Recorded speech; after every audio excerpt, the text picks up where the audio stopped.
a few deadlift drills to kind of help facilitate a better deadlift and movement and get your body ready for a hinge. Now, deadlift is actually a pretty challenging exercise. We need to be able to fully lengthen the glutes behind us, maintain kind of mid-foot contact. Sometimes we might fall back into our heels, and then also just allow ourselves to hinge at the hips without any compensation. Maybe we're in that flared rib cage position, or we're finding we're side bending to one side. So there's a lot going on with the hinge and different ways we can help prepare for it. So one of the drills I like to do is kind of a rock back. And I like to place the knees on the yoga blocks, and this will help kind of facilitate kind of that backside opening up a little bit. So we want those glutes to be able to lengthen as we go into our hinge or even a squat, pretty much any movement. So I think lengthen to low. So we inhale back and exhale, come forward. Imagine those sits bones spreading apart on the backside. Inhale and exhale, come forward.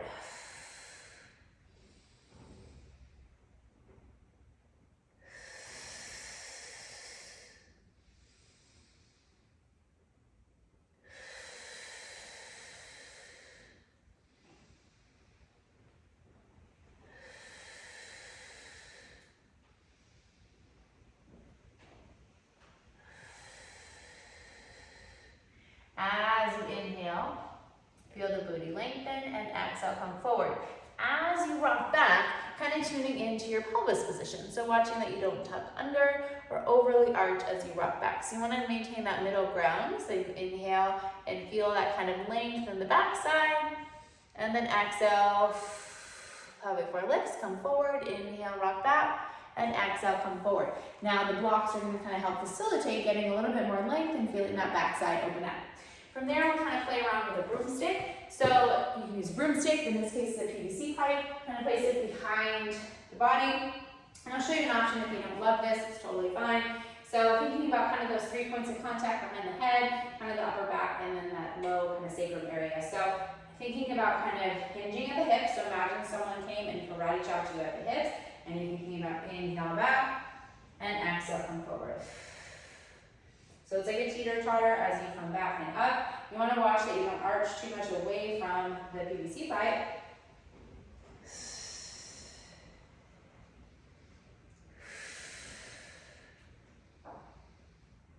And up.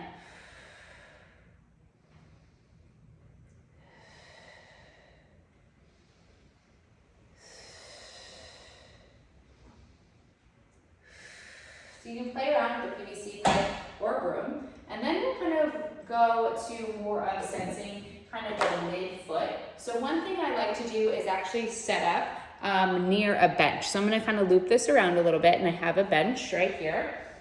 And I'm going to think about setting myself up in front of that bench. So my knees are kind of right behind, or right in front of the bench. And I'm going to do that same hinge motion we just did, and I'm going to think about inhaling back and exhaling, come through. And what this is going to do is as you hinge back, you're really going to kind of maintain contact through like the mid part of your foot versus falling back. So we're not falling and sitting. Whoop. We are hinging back and maintaining contact in that midfoot, slight bend in the knees.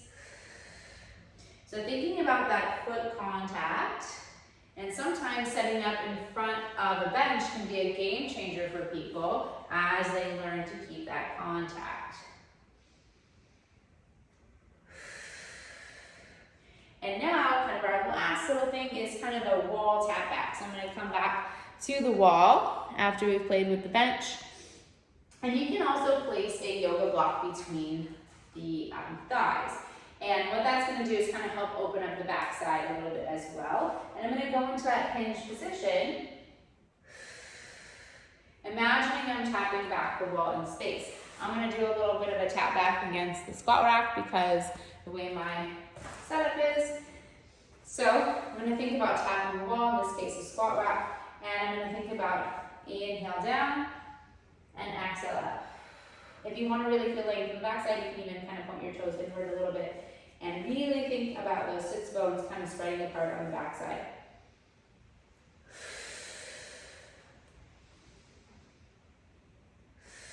And find that length.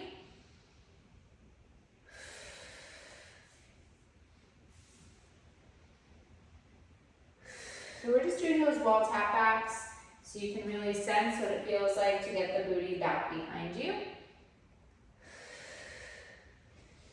So with the deadlift and the 4 little drills we did that rock back to kind of open up the back side and feel that length in the glutes. We did that PVC pipe so you can sense what that hinge kind of feels like with that feedback. We did a little bit of a hinge against the bench so you can kind of sense that midfoot. And now we're doing those wall tap backs. The other little thing that I like to incorporate is kind of something that you can put underneath the armpits so you can sense that lat engagement. So if you have like mini bands, you can kind of place under the armpits. And so as you go down, you can kind of sense those lats on. A deadlift is really whole body.